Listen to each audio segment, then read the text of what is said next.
Assalamualaikum warahmatullahi wabarakatuh.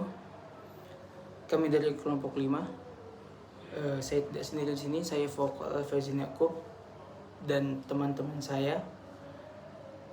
Kali ini saya ingin membicarakan tentang relevansi metode pendidikan dengan situasi. Yang dimana di zaman sekarang, yang dimana zaman terus berkembang semakin cepat, dunia pendidikan dituntut untuk selalu meningkatkan kualitas pendidikannya. Dan salah satu faktor yang paling penting di dalam pembelajaran dan pendidikan adalah sosok seorang guru.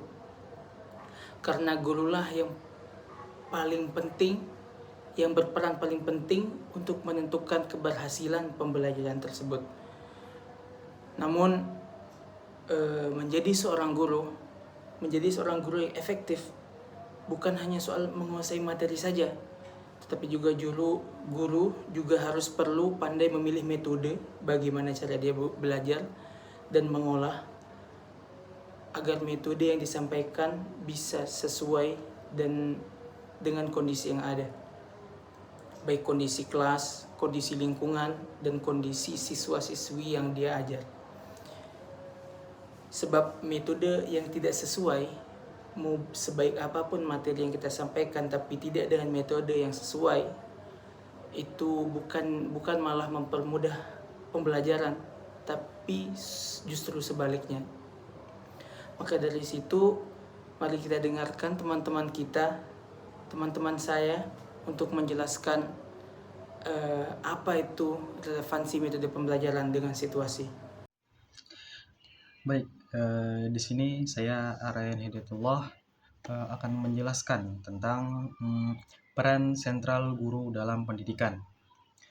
Peningkatan mutu pendidikan sangat bergantung pada guru sebagai pendidik. Guru menempati titik yang sentral dalam mencapai tujuan pendidikan yang diharapkan. Untuk menunaikan tugas seorang guru dengan baik, guru haruslah memahami proses pembelajaran termasuk penggunaan metode mengajar yang sesuai dan tepat untuk bisa memberikan pengajaran kepada peserta didik. Kemudian adapun relevansi metode pengajaran dengan situasi, di sini terdapat 3 poin. Yang pertama, situasi kelas. Jumlah murid dan ukuran ruangan kelas harus disesuaikan karena bisa memengaruhi pilihan metode pembelajaran. Kemudian metode diskusi sulit dilakukan di dalam ruang kelas yang sangat besar. Nah, kemudian poin yang kedua yaitu situasi lingkungan.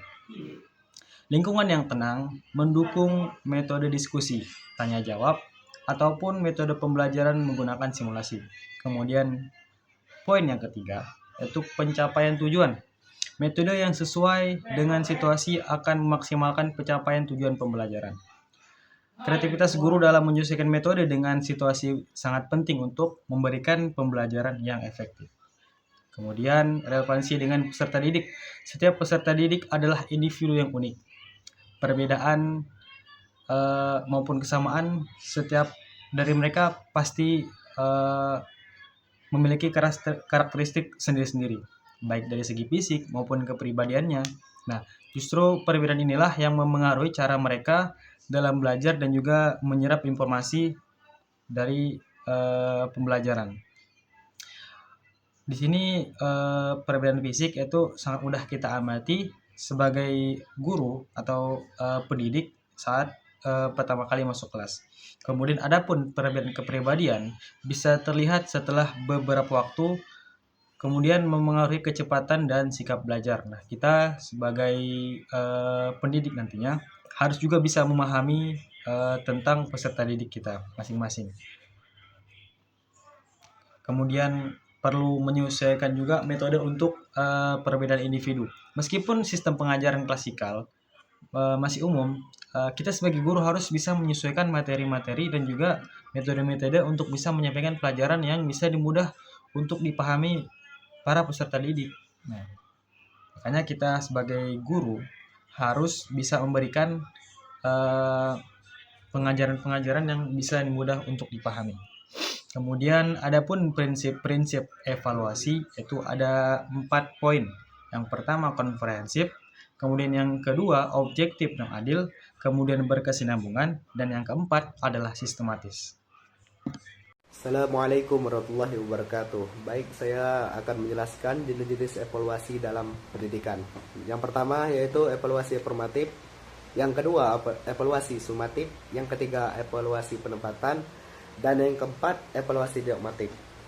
Selanjutnya alat-alat evaluasi bentuk non-tes. Yang pertama observasi, yang kedua wawancara, yang ketiga angket. Apa itu angket?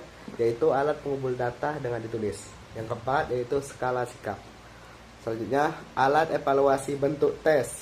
Yang pertama yaitu uraian. Apa itu uraian? Yaitu tes yang meminta jawaban deskriptif. Yang kedua yaitu objektif. Yang ketiga yaitu lisan. Selanjutnya yaitu prinsip-prinsip metode pengajaran yang efektif. Jadi yang pertama yaitu berpusat pada anak didik. Yang kedua belajar dengan melakukan. Yang ketiga mengembangkan kemampuan sosial. Keempat mengembangkan keinginan dan imajinasi. Yang kelima mengembangkan kreativitas dan keterampilan memecahkan masalah. Dengan pembahasan yang telah disampaikan oleh rekan-rekan saya, dapat kita simpulkan bahwa keberhasilan pembelajaran sangat bergantung pada kemampuan guru dalam menyesuaikan metode pengajaran dengan 3 hal utama, yaitu situasi lingkungan, karakteristik peserta didik, dan sistem evaluasi yang digunakan oleh sosok guru tersebut. Guru perlu kreatif dan peka terhadap kondisi yang ada, karena setiap kelas dan setiap siswa memiliki keunikannya masing-masing. Jadi kita tidak bisa menggunakan satu metode yang kaku untuk seluruh peserta didik kita. Dengan metode yang tepat dan evaluasi yang bagus serta berkelanjutan, pembelajaran tidak hanya akan berhasil secara akademis, tetapi juga mampu mengembangkan kreativitas para peserta didik. Selain kreativitas, mungkin juga mampu berkembangnya kemampuan sosial mereka dan potensi peserta didik secara menyeluruh. Mungkin sekian dari kami kelompok 5. Mohon maaf jika ada salahnya. Wabillahi taufiq wal hidayah. Wassalamualaikum warahmatullahi wabarakatuh.